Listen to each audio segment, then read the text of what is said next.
En Afrique ici, précisément la carte à Cape Town. Pour ça, il y a des honorables Blaise Nzinga, le lien de l'Ankolo Monene. Kama boroba asila bilele misili mutu menene awa maramazambe za invitation te to bensi batu tu oba nko yoka liba bankolo na kati na loyembo keba na misika fumi stratégie mobile ya sila bilele oyo to bengi bana le tigres to kozala na kati na bino soko bobosa ni petele noyo bobosa na date le 15 octobre. Soko somba di billet yaka soko na somba te somba pour la place ya Gouwa etikali moi Dimitri Balondo kala minute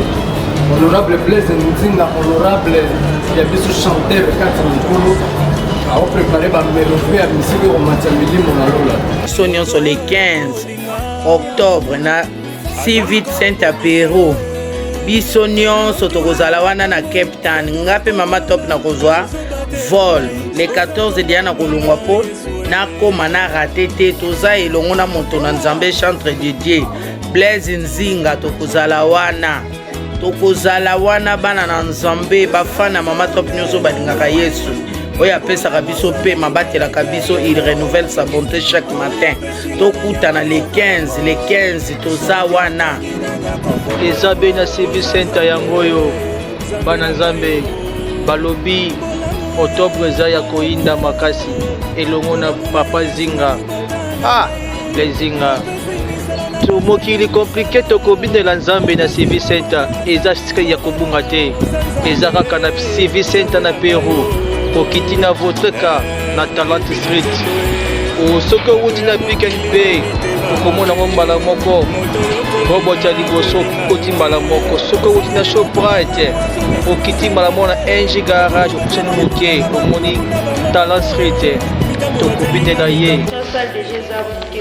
15 octobre, on a photo ça la publicité. Everything is alright.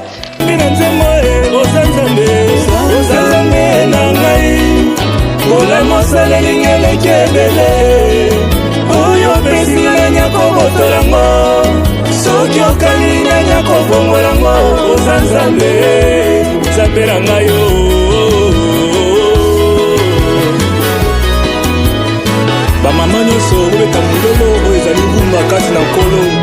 veve la patrona balobi bina nzembo oyo meta Rachel Kenzo Bas yoka rumba kati na nkolo obinaka wapi ye bayi babalani bobina rumba oyo lelo ezali mokolo ya esengo